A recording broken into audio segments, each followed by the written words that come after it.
open it up. Well, good morning, everyone. Thanks for being here.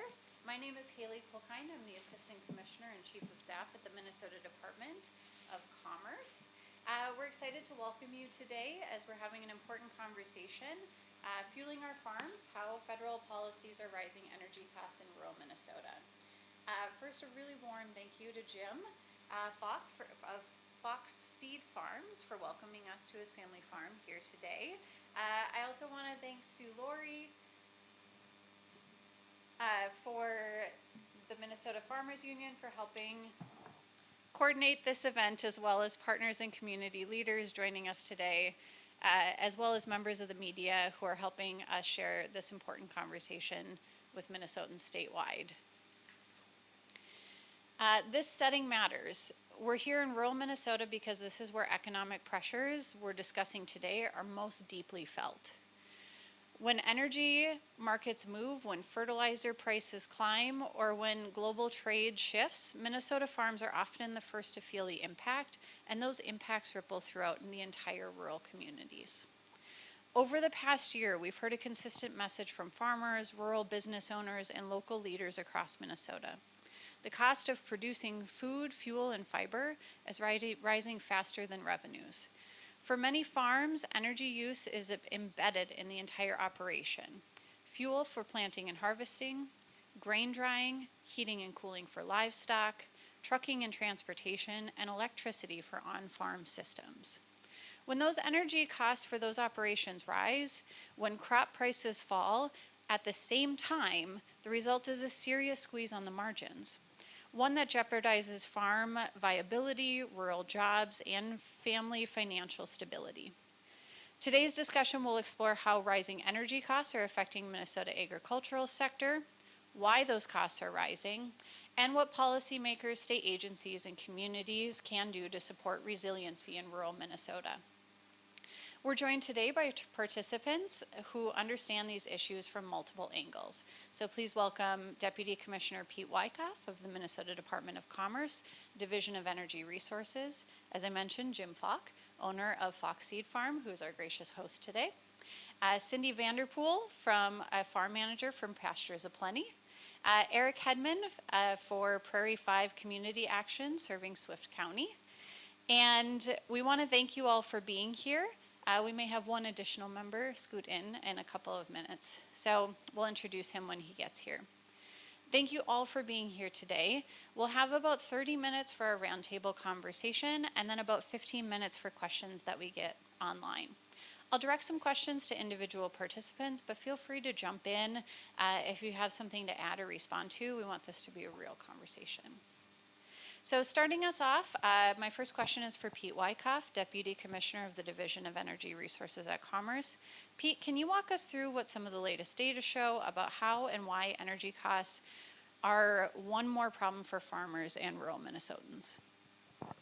Yeah, thank you so much. I think the and rural Minnesotans is also an important caveat there, that the things we're going to be talking about, particularly the disturbing changes in sort of federal energy policy and federal energy support, are hitting everyone in the Twin Cities, but also throughout Minnesota.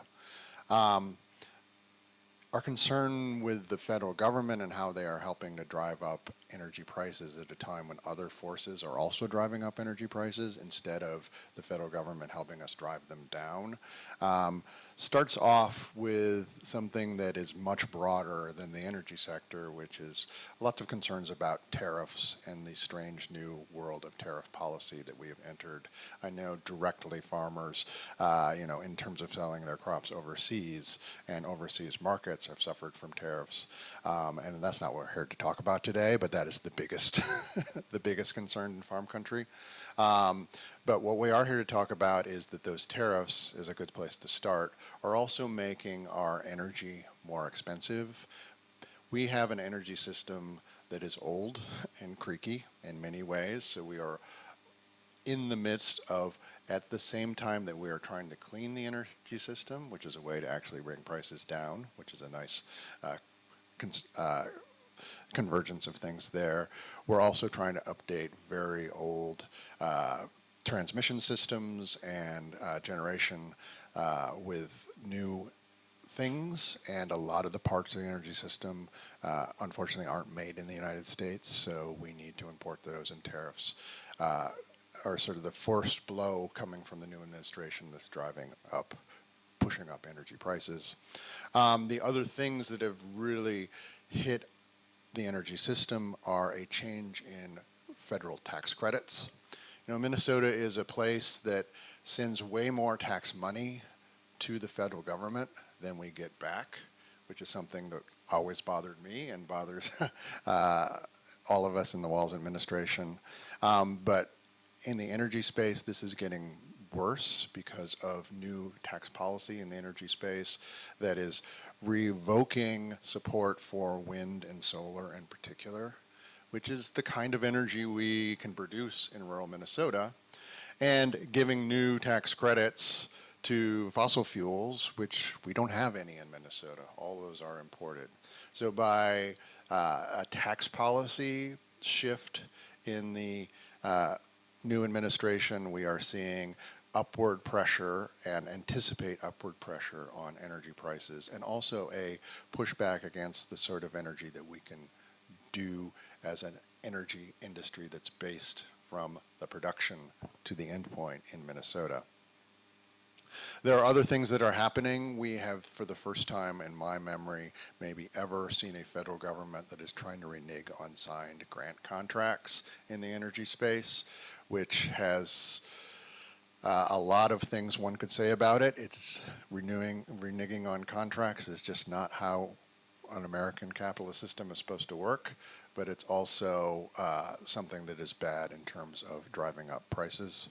We are seeing weird sort of putting the finger on the scale of coal energy, which is something that we are moving away from for a lot of reasons, but one of the biggest reasons is that it's expensive.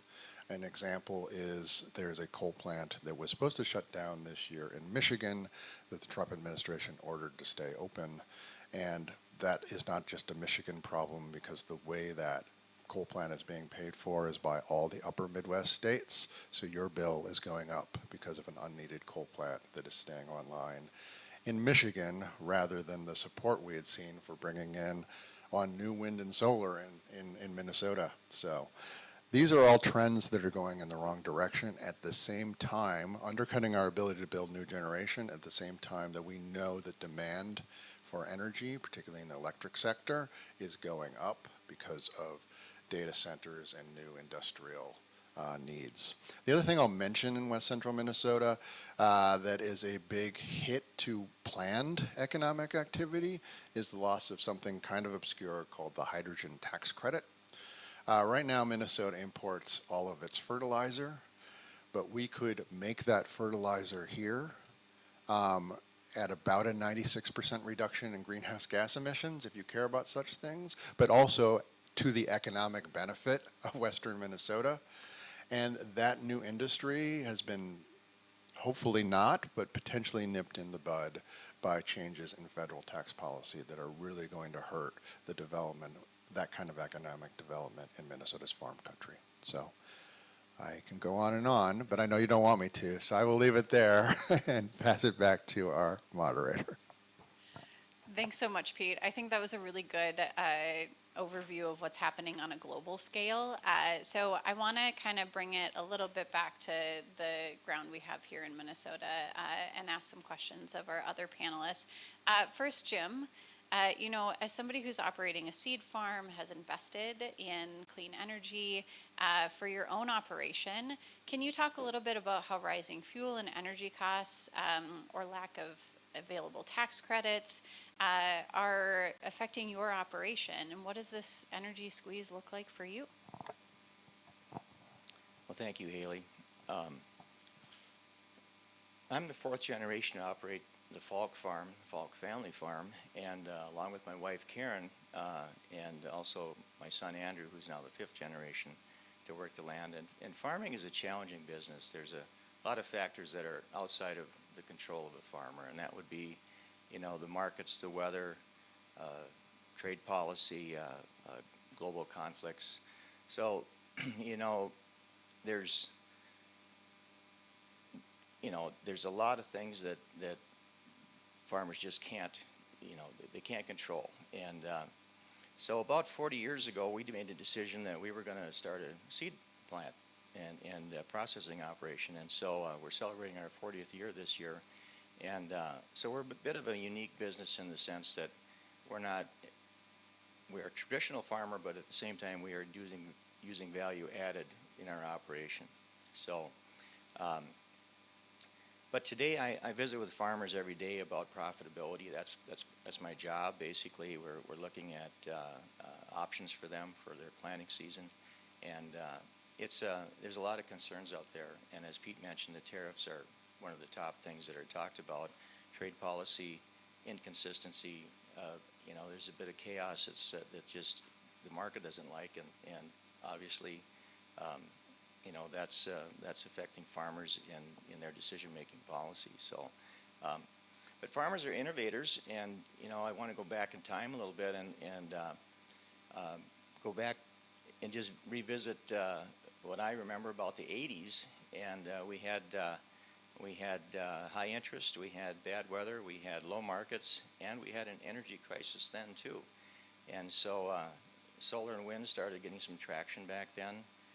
And in addition, there was innovation in ethanol in that industry. And so that was kind of the birth of what we know to be the ethanol industry today.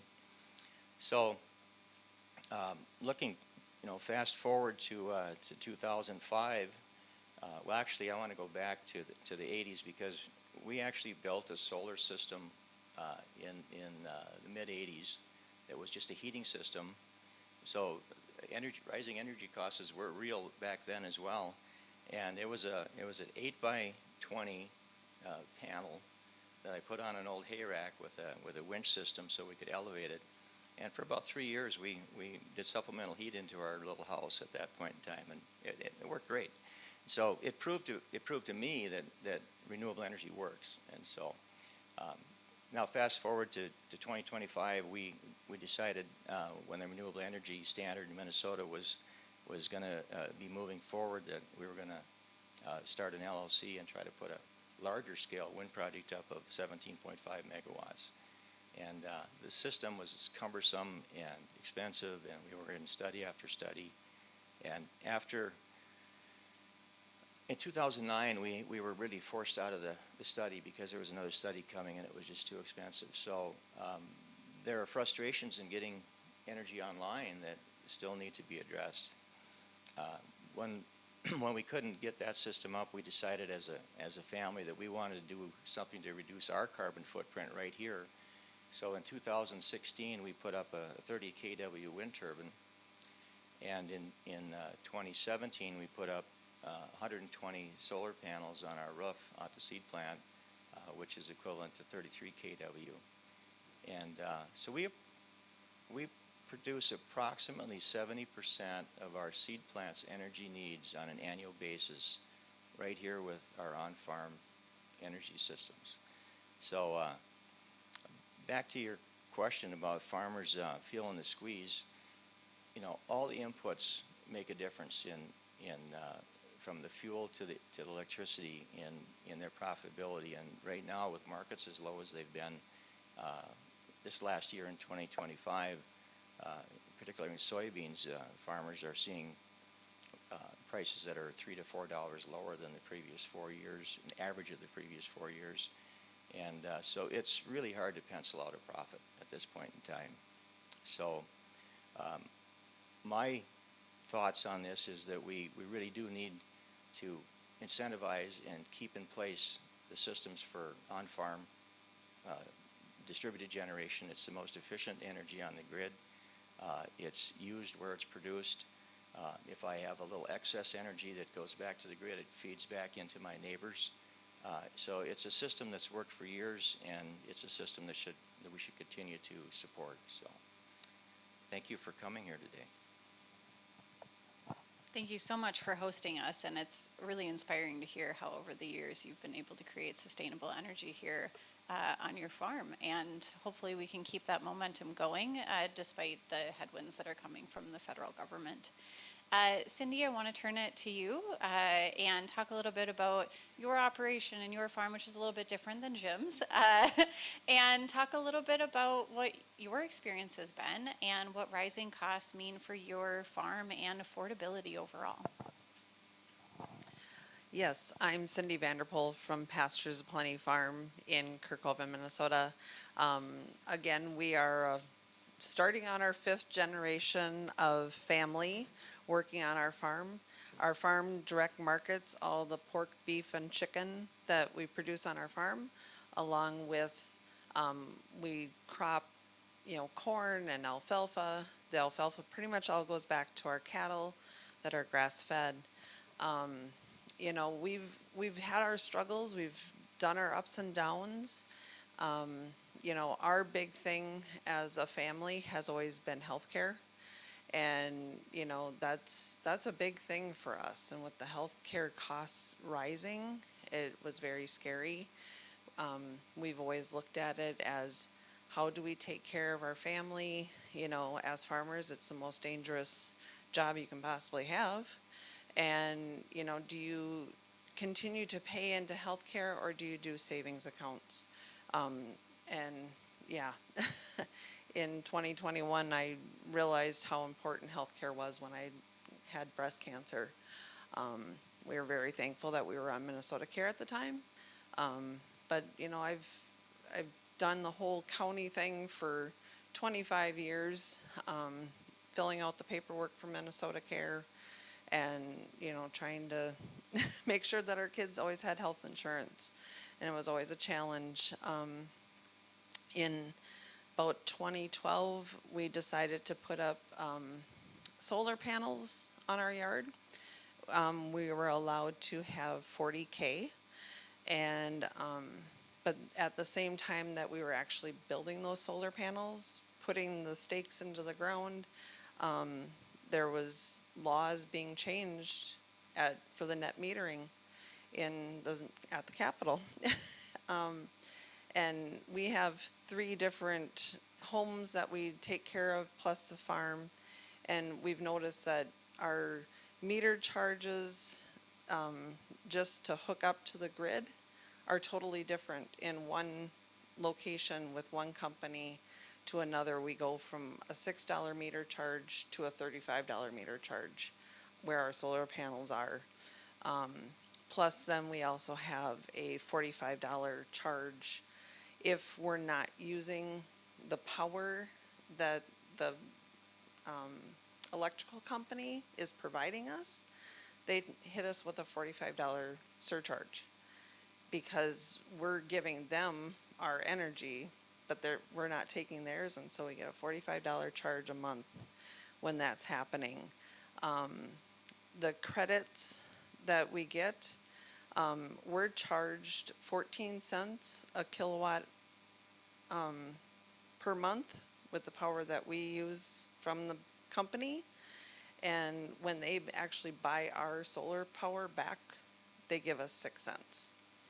And so, there's a wide discrepancy in between the two, and it's hard to see. And we have 3 meters on our farm, and we're only allowed 1 set of panels of 40K. And so, you're still paying for 3 other meters. And so we received a REAP grant when we put in the panels, and, the system was supposed to be paid off in 7 years. We've now doubled that payoff time, if not more, just because of maintenance and all the extra fees that we're paying. And so it's kind of difficult to try to figure out how you make ends meet, in between healthcare and all the extra charges that you're getting hit with. And so, but we just keep going, pull up the bootstraps and keep working. Thank you so much, Cindy. I know we talk about this a lot at the Department of Commerce with overseeing energy and healthcare. We really see the economic squeeze that a lot of these federal policies are creating for people, and those decisions that are made right here around people's kitchen tables, and what does that mean for the humans as well as the work that you're doing. So thank you for highlighting some of the different ways that you all are feeling that pinch on your farm.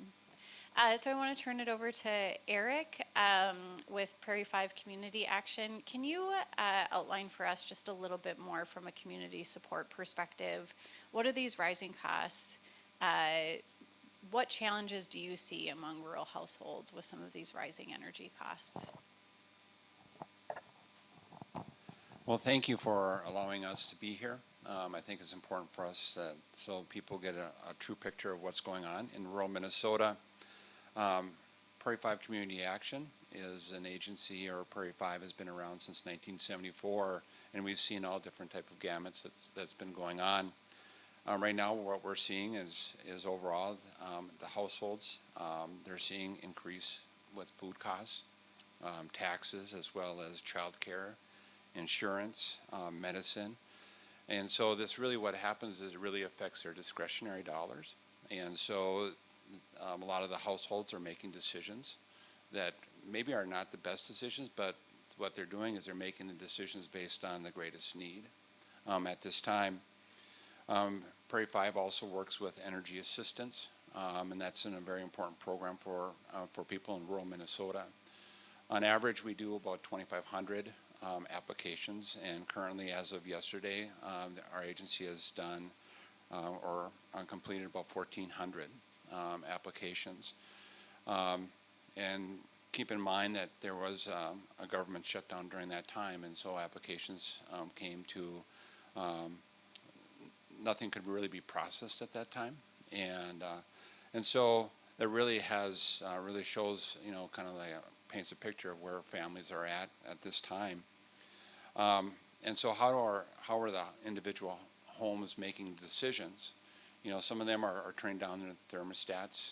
This is directly what the people are saying. They're also cutting down on the food that they're eating per day.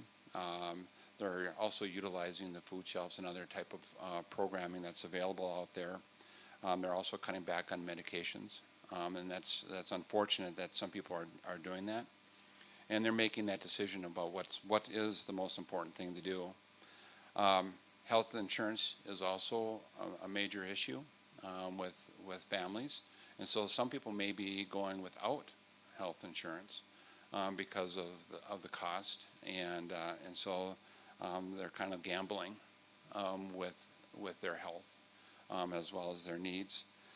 And energy assistance, the average grant is right around $550 that a person may see. The maximum, depending on, you know, the household income, will be right around 14, with a minimum of about 200 is the minimum amount that people may receive.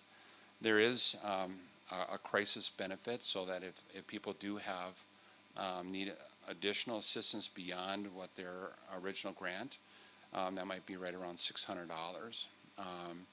And so we're all feeling like the cold this weekend. We're all anticipating the cold coming up this weekend, and so we're all making plans. But that's a high energy time, and so people will be making decisions about, you know, how warm do they keep their homes and that type of thing.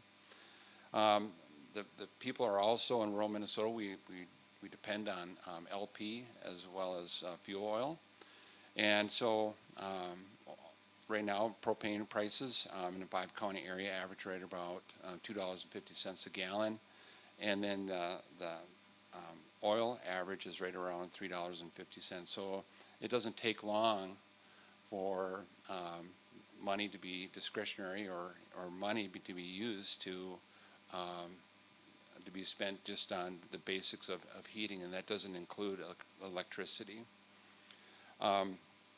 And so the other thing that we're really seeing is that we have the cold weather rule that's out there, and that goes through October through April, and that affects the primary heat source.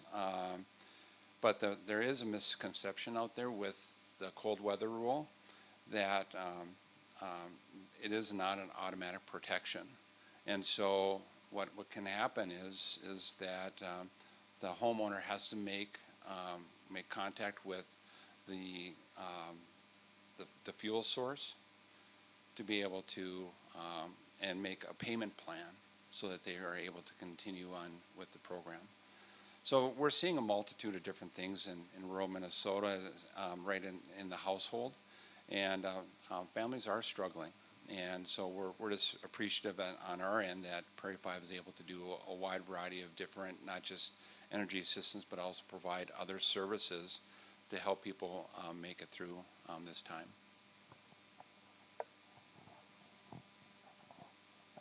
Thank you.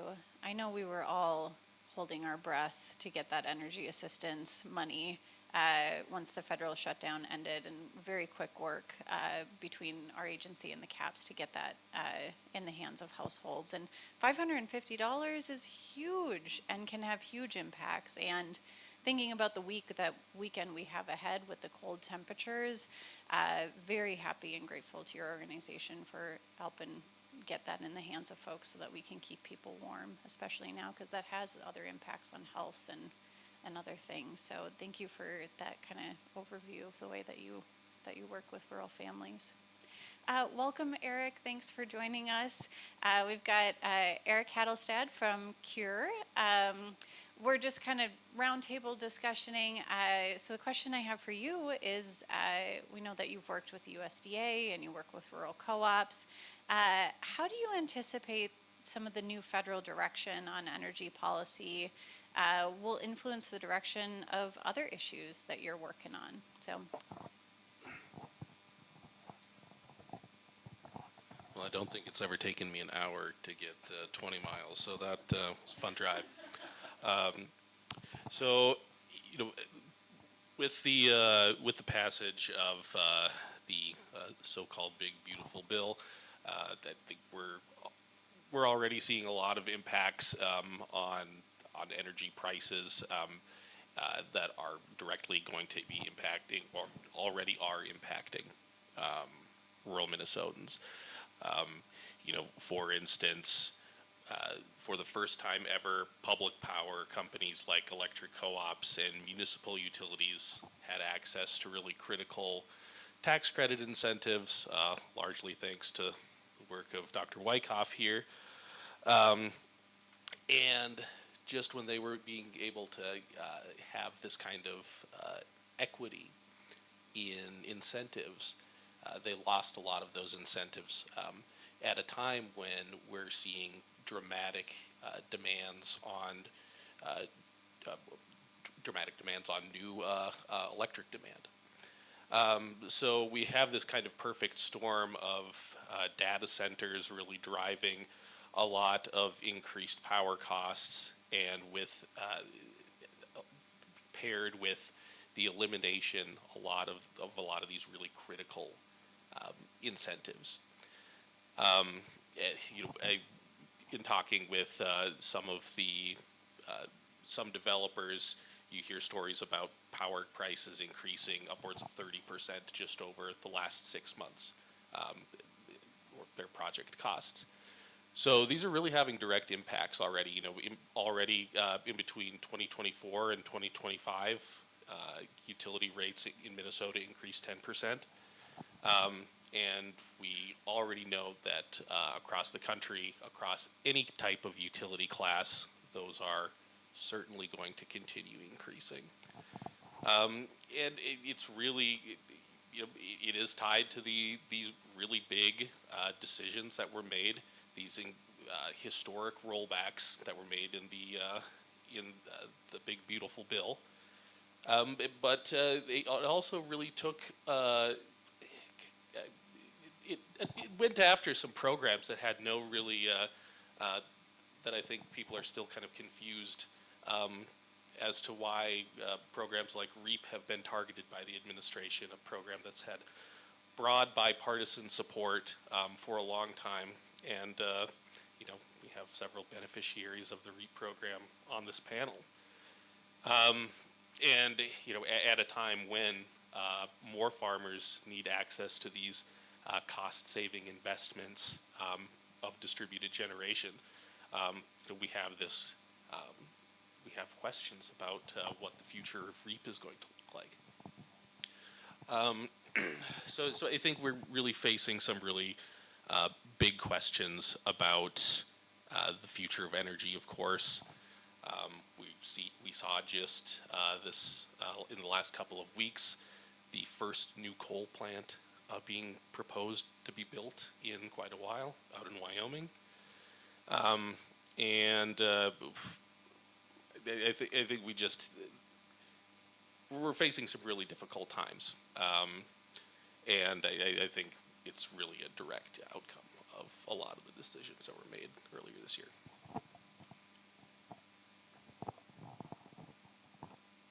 Thank you so much, Eric, for kind of giving us that overview and bringing us back up to the big picture of why you all are feeling the squeeze, both in families that you serve and also on your farms. We've got a couple of minutes left, so I just want to kind of pose a question to all of you, so feel free to hop in. We can hand it off where it makes sense. But I'd like to ask a little bit more about what opportunities you see for farmers, rural advocates, policymakers, and energy leaders to work together to improve affordability, stability, and sustainability for rural Minnesota communities.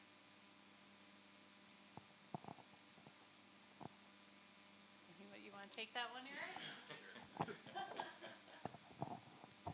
Well, I continue to be enthusiastic about the different kind of tariff on bill financing programs for energy efficiency upgrades and weatherization. Encouraged that there's been a lot of push towards making sure the weatherization assistance program stays around federally. But I think looking at some of the utilities across the country that are really looking at some really innovative ways to finance different programs that not only will reduce emissions, but also will dramatically will it help reduce utility bills. So I think I'm continue to be encouraged by the growing number of utilities across kind of all classes that are joining that conversation, and it'd be really great if the folks at XL would get behind that as well. I think it's important for leaders in rural Minnesota to be advocates for the people.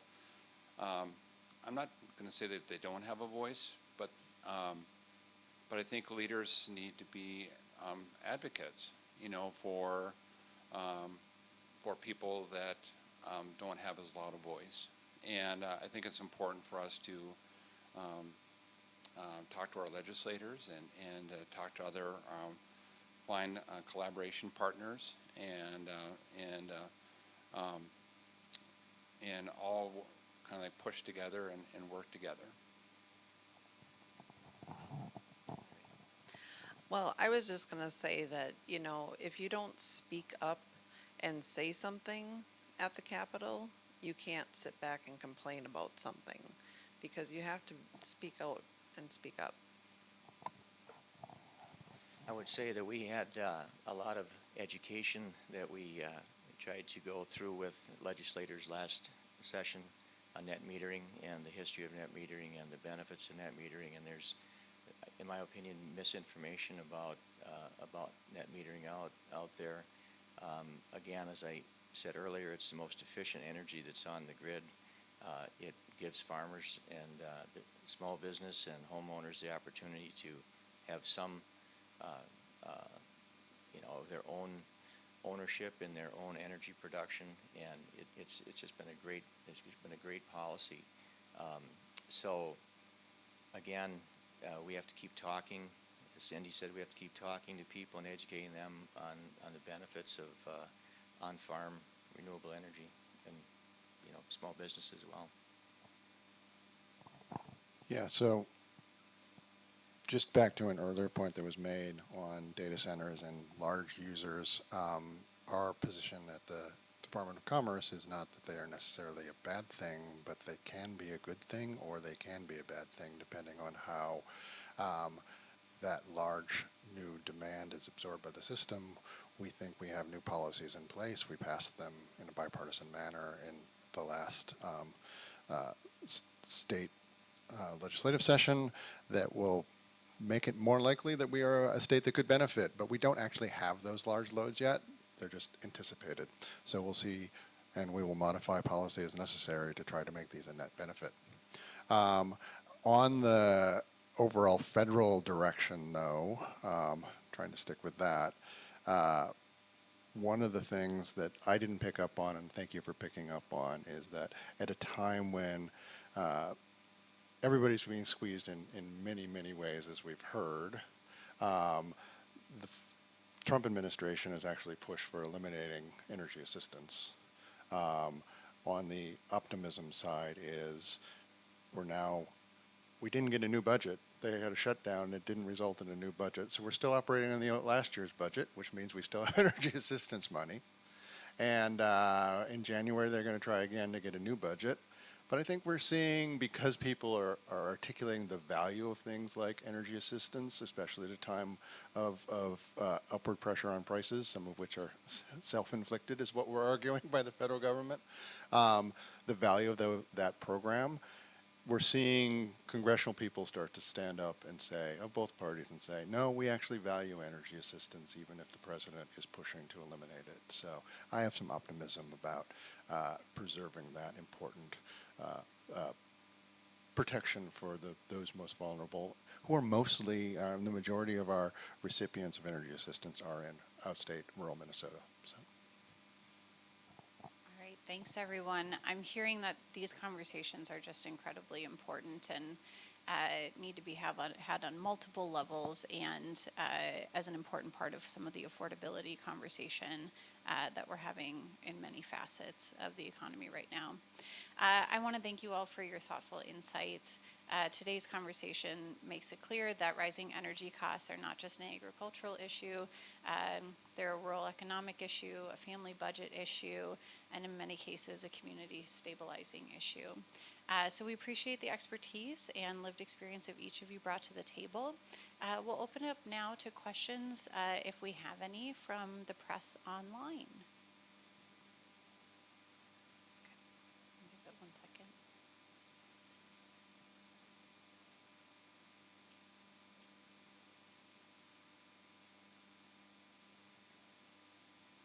All right, seeing none, we'll wrap it up for today. Another thank you to all of the panel members and to Jim for hosting us here today.